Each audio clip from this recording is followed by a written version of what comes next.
This is my second how-to video. In this one I'm going to show you how to adjust the electronic brake on a Technics 1210 Mark II or a 1200, because as far as I can see the only difference is actually the colour. I can't see any other difference, so I'm sure it would be the same.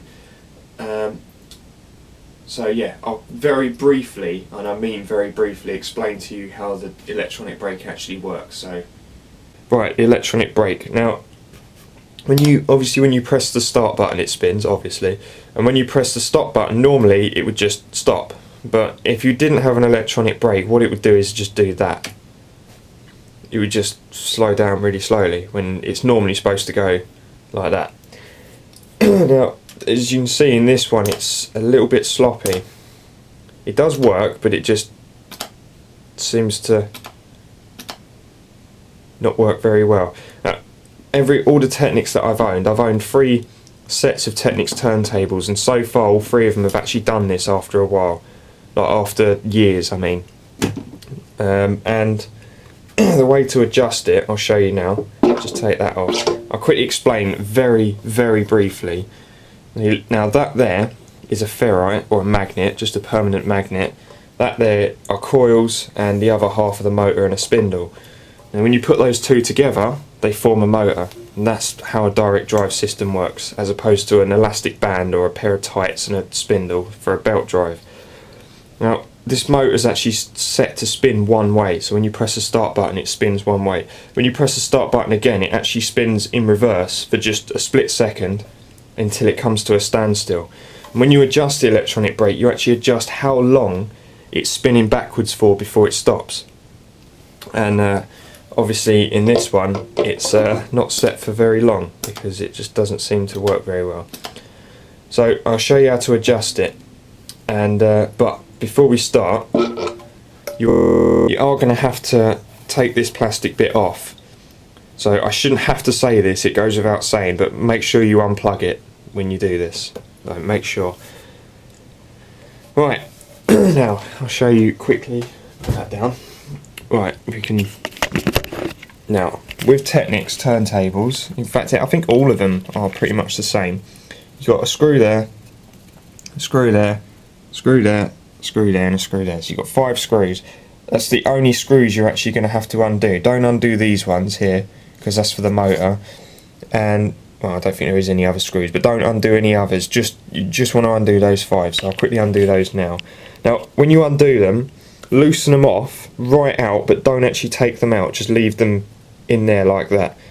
And I'll show you why in a minute. Let me just loosen them off. It's probably a good point to mention that you actually need a Phillips screwdriver for this bit. And it's just like, it's a medium-sized Phillips screwdriver. And the only other screwdriver you're going to need for this is a slightly smaller screwdriver, Phillips as well. That's to adjust the actual brake itself, and I'll show you how to do that. Just bear with me. Just let me take these screws out. You see, I'm loosening them but just leaving them in. Right, now you've loosened all the screws off. See, they're all loosened off now. Just gently take this off, like that. Shake it if you have to settle the screws in again. But basically, just leave them all in there, and then when you come to put it back on, you have to slide it back on. You don't have to go around and put the screws in. It's a lot easier. So just leave that off even. Well, now you're probably looking at that now and thinking, right, where do I start? But it's not really that complicated if you look at it. The only really bit you're interested in is like down here in this corner. Right, now as you see, there's a lot of things on here, but what you're looking for is a thing called a potentiometer. And you're probably thinking, something from Star Trek you mean, but that's really just a fancy way of saying that silver thing there with brake written above it. Now you see in there, look, it's got like a cross in there, and that accepts a Phillips screwdriver. And you also see there's a little tag there. What you got to do is put the screwdriver in and just gently turn it, and I'm going to turn it all the way off, and I'll just quickly show you what happens if there's no electronic brake at all. Right, now this is with no brake at all.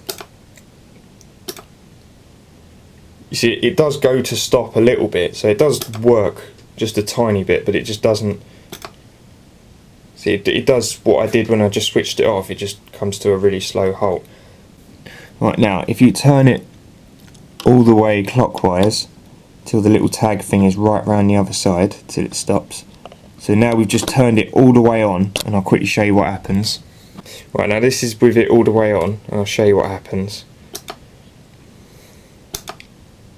You see, it actually goes backwards because the electronic brake is active for so long. It pushes it right the way backwards. That's probably sounds cool actually if you was to put a record on there now, and you could like maybe do that at the end of your mix, so it go and then go backwards. But it's probably just going to damage the motor because these motors aren't really designed to go backwards. So making it go forward and then suddenly jolting it backwards, I think that might just damage it. It might not, but you know, I don't really want to tell you to do something if it's going to break your deck, so that could damage it, so I wouldn't do that if I was you. Right, back down here again. Right, just a reminder, remember it's the silver thing there, it's called a potentiometer, and it's got a brake written above it, so just remember the brake.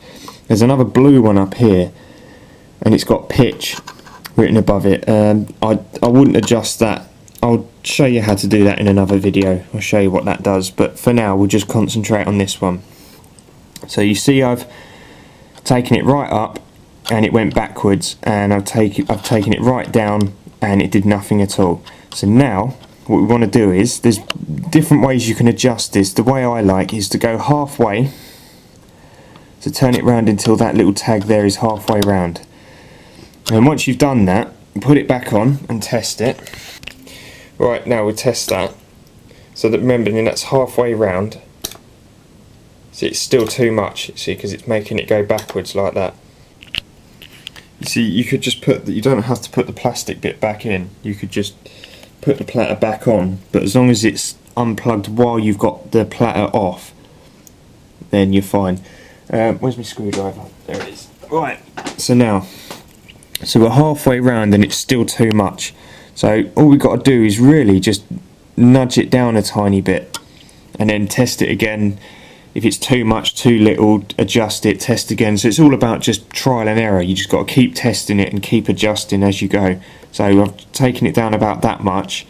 Bearing in mind it will be different on your turntables. Yours might be like there, some might be like there. They're not all the same, so they're all different. I'm just going to test this out now and just see how this works. Right, so let's test this out now. I'm going to put, in fact, I'm going to put the slip mat on so you can see it easier.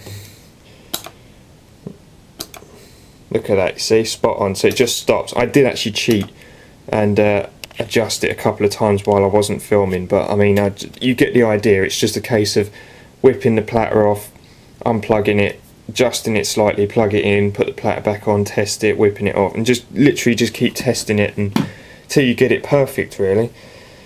So now it's just a case of putting it all back together. Right, so you've adjusted it all, everything's groovy, you just got to now put the plastic bit back on, and I'll show you. Right, now you remember I said to keep all the screws in. That makes it even easier to put back together now. Now the easiest way to do this, because if you hold it from the edge it's difficult to get in, and then you have to drop it into place and then the screws fall out. So the easiest way is to get your both thumbs, or get a thumb and a finger under the centre, and then just line it up, and it's easier to get in then, like that, and then your screws don't pop out. And then just a case of going around and doing up all the screws.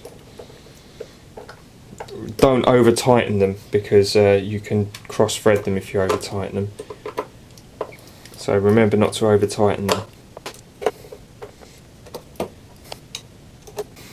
Right, so I mean, it's just a case of putting the platter back on now, and that's a ferrite and it's quite brittle, and I've actually broken one of those before, so be careful when you put it back on, because for what they are, they're quite expensive.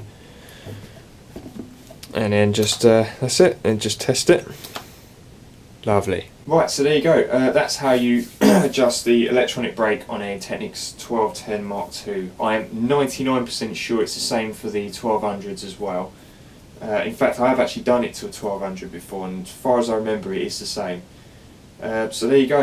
If you've got any questions or anything, comments, I'll try and put as much in the description. If you're going to run across any problems, or I think there might be any problems that you might run across, I'll put them in the description. But it's a pretty straightforward thing to do. Just follow the instructions and remember, unplug it, and you should be fine. Okay, thank you for watching. Nice one.